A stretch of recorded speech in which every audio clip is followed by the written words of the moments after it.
Good evening, good evening. Been streaming low key here. Pleasure to have you on the channel. Without further ado, let's get straight into the stream. Deciding to get better and following through on it.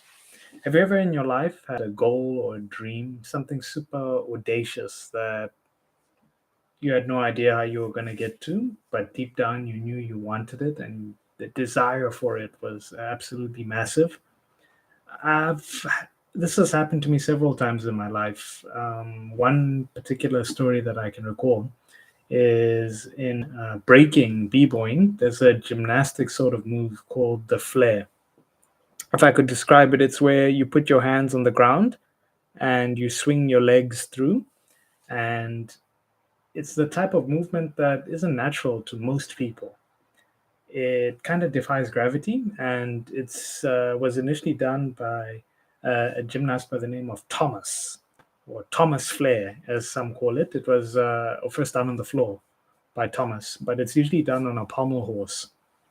And I'd seen this move, and it was in the days of dial-up internet, so it was hard to get like comprehensive tutorials on how to do it that you could, comprehend and understand. And you had to see it live. But often people who knew didn't say, and those who often said didn't know. So it was a bit of a mysterious thing on how to get there. And I decided that I wanted to learn this. It was super hard, super tough, but I wanted it. I had to get it somehow. I had to figure it out, and I was going to train it every day till I could get it. And it was frustrating. It was tough, and there were days we felt like giving up, and there were days where I was so pot committed that I couldn't let go. I needed this move. I had to have it. And the first time I learned it going to the right, and all my moves went to the left. So then I had to relearn it going to the left.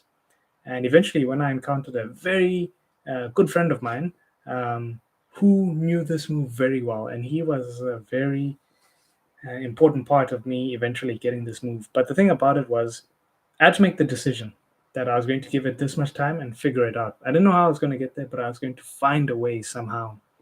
And many, many years later, eventually, now that I understand it, um, I've seen ways of how I could have gotten it a lot quicker and a lot easier. But it came down to conditioning. Conditioning is the most key thing. But in those days, it was something I had no idea about. I just tried it every day till eventually got a little bit better every single day. And what makes it super difficult to get is you have to reach a level of intensity that most people don't encounter in everyday life. And that's the key part of this particular live stream. When you decide to get better at anything or a place you want to reach in your life, usually the key thing stopping you from getting there is your level of intensity. Like many people say they work out. Oh, I had a workout, but the real growth happens within intensity when the heat is really turned up, when you are out of breath, gasping, like, oh, that was intense. That was unrealistically difficult. I've been pushed to a limit I've never hit before. That's usually where a lot of the value and the things you seek, the reward, it's usually in there. And it has to be done consistently. So, with consistency and intensity, consistent intensity, which in everyday life you often don't encounter. And you have to do so many other things to sort of get used to that level of being in consistent intensity. And your decision must also definitely account for when you decide to do something, decide to put yourself in consistent intensity of constantly getting there. Like when you have your rest days, you need to be so exhausted, done to the point that you've earned your rest. Even when you sleep at night, you need to sleep feeling like, wow, I really put in more work at this than I've ever felt before. Like you feel it in you that you're growing. And that's what your decision to get better needs to include.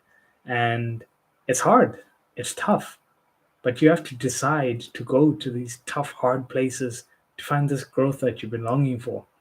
Because as tough as it is to train, it's tougher to fail and be stuck in this particular thing.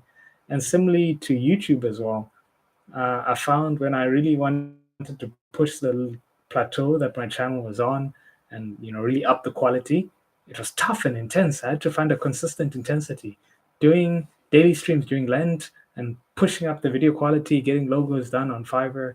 It's intense. You feel money going, you feel time, you feel your emotions being put into it. You're telling more emotional stories, doing more. And it's a decision to get better and following through on that decision. That's what it is about. Consistent intensity is the answer to this question you ask yourself. Do I really want this? Are you willing to put in this consistent intensity to make it happen? Anyway, that's today's video. That's what was on my mind. I'm going to be putting in the consistent intensity this week, and let's really push for some growth. I want to thank you for tuning in. This has been the Infomism World Wild channel. I'm your host, Ben Streaming Low Key. I will see you soon. More wild content coming, by the way.